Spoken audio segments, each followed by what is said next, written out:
Hello, my brothers and sisters on the Dragon's Path. My name is Tim Heijer and I'm a Dragon Witch. I'm a Dragon Witch simply for the reason that, dragons came to visit me. Dragons came here, in this place. And ever since 2005, a dragon came to me. And I came to find this out, that the dragon was there. I came to feel it, came to feel him, came to search him, oh my goodness. It was such an amazing experience to have a draconic awakening. This awakening that I had was undescribable how it was. I cannot tell anyone how it was. And that is not so bad, because every dragon awakening that we have, every dragon awakening is going to be different. So my awakening was unique. So your awakening is also going to be unique. So I cannot compare it to what you are going to have. So, and also, this is what I actually wanted to tell you, my brothers and sisters. There is an awakening by your dragon by your side, but there is also an awakening by your dragon god. And your dragon god is also coming to you, no matter what. That your dragon god is always having an eye on you, simply for the reason that they are your creators, that they are making you. Your dragon by your side is your guardian angel. It's your angel.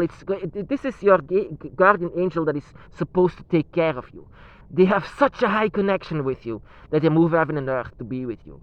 So whenever they come to you, you are going to be touched by your dragon guardian by your side. And your dragon guardian, there is nothing more in the world that I love more than my dragon by my side. But then, years later, for example, came the dragon god. In this my case, goddess. So I didn't actually know what to expect from it. It came by itself. I didn't expect this to be. So actually, from one day to another dragon came before my altar.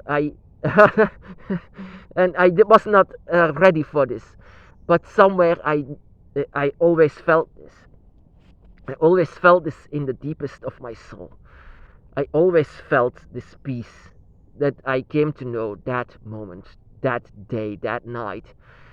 Then she revealed herself as, as as my creator. My creator.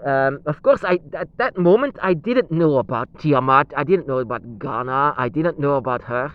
I didn't know. I just loved her. I loved that energy so much, and I felt so safe. Later, I even began to dream about her. And she came into my dreams as a beautiful, gigantic dragon hovering over the green of the forest and holding me as a human baby in her hands. And I didn't immediately understood what she wanted to say with this, but she actually wanted to say with this, and I have it here in my book of Dragon Shadows. I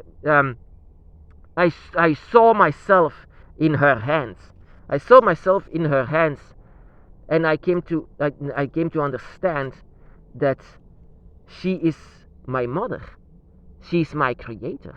She is what I was. And I didn't actually I didn't say everything about Tiamat and what I had. Of course, there are a lot of things that we experience, my brothers and sisters, and we that actually should keep for ourselves, because everything that we endure, every experience that we have with the dragon is actually meant for you and you alone. So why am I actually telling you this? Because I believe that it might help you, my brothers and sisters. So whenever your dragon god comes to you, whenever your dragon god comes to you, you have to know that every reveal of the dragon god will be different, and every dragon encounter, every dragon experience, it's going to be different, my brothers and sisters. So what I had with my dragon goddess Tiamat will not occur to you. It will not be the same, because the dragon gods have different plans for you. So how the dragon god reveals themselves, of how they come before you, is going to be different than how I was.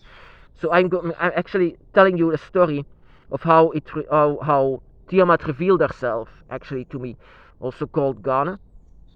But yeah, in my dream and in my experiences, I couldn't leave this behind. I had sleepless nights. I always thought about her. And she came to me in a moment, and that was, yeah, you can say it's psychological, but actually, I don't know. I don't know. My real mom, I mean, in this world, my real mom left me behind. She didn't care about me anymore. And yeah, I didn't actually expect anything about this, but yeah, I didn't know that I was missing something. I didn't know actually I was missing something. But yeah, I said, screw her, I still have my father. And screw her, whatever. And that moment, that was actually the moment that Tiamat came into my life. That Tiamat decided to come into my life. That, there's something also that you need to know about dragon gods. They know your future. They know everything that is about to come.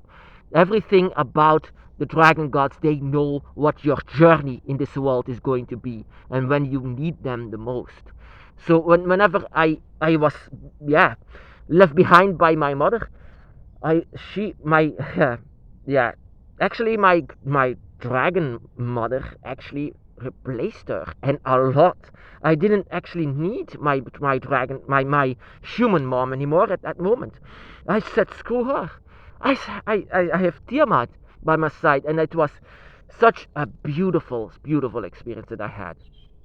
My my brothers and sisters, what actually came later, what the story is later that I had with Tiamat, was actually a bond that I will never forget. Uh, it was not a dream, it was not a vision. It was in front of me, it was before me. That I could see Tiamat, how I saw her in my dreams, in my room, with my awakening eyes. I could see her in front of me, in my bedroom. In my bedroom, I could see her with her with her amazing wings, with her amazing horns, and I was having this tear, having how she was before me, and I didn't understand why humans don't want to see that, why she is still unworshipped, why is she unworshipped, why do they bow down for what humans are saying? That is what I couldn't understand from it. That's why I couldn't understand. Once you see a God before you, the creator of all things, a creator of me, a creator of my soul, a creator of the dragon by my side, because the dragon by my side was there. It seems so simple that you can see an apparition, but this was not simple, an apparition. I could see indeed what a God means, what a goddess means.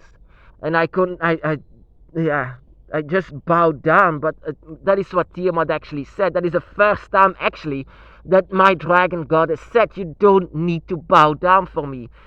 You are my son. You are my child. You are, and I swear to you, that was not a dream. It was so visual. It's so real that I could say to you here in front of you. That I could see every tree in this forest. That is the way how I could see her. I could see Tiamat. And whenever I say this to people, of course they are not going to, but that is not needed, because it was meant for me alone. And that is also what happens sometimes for you, my brothers and sisters. Whenever your dragon god comes to you, it's going to be for you, not for everyone else. You don't need to prove that to anyone. You don't need to prove the existence of your dragon god. You don't need to prove the existence of your dragons by your side, because it's all meant for you. And that is what you need to remember.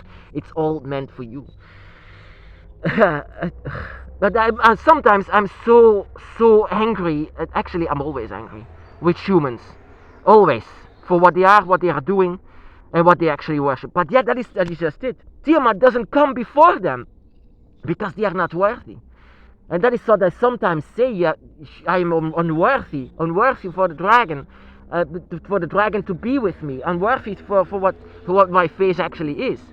I feel so unworthy for them, but that is just my face. That is what I sometimes feel, unworthy. But that is what my dragon goddess Tiamat didn't say. My dragon goddess, no, you are my child, you are my son. And I could write in my book of dragon shadows that I could touch her. I could touch her, I could feel her, and That is something that I don't forget. I was actually not sure if I was allowed actually to say you all of this because it was so personal. But yeah, yeah, of course, somewhere I understand why humanity doesn't worship her, because she doesn't come before him.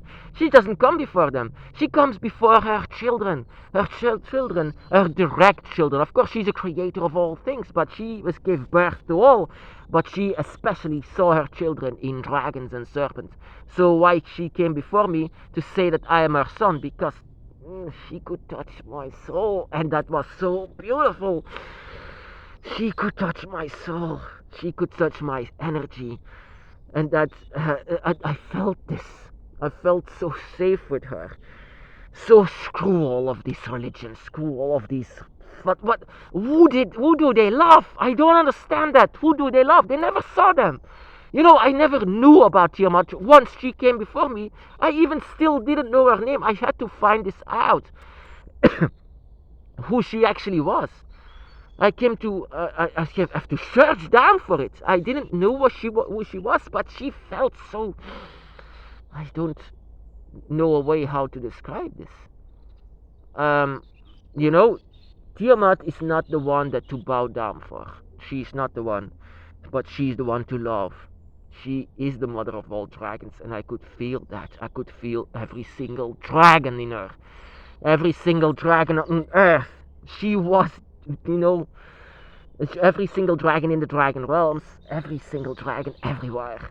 I could feel that, and I could feel my own soul in her.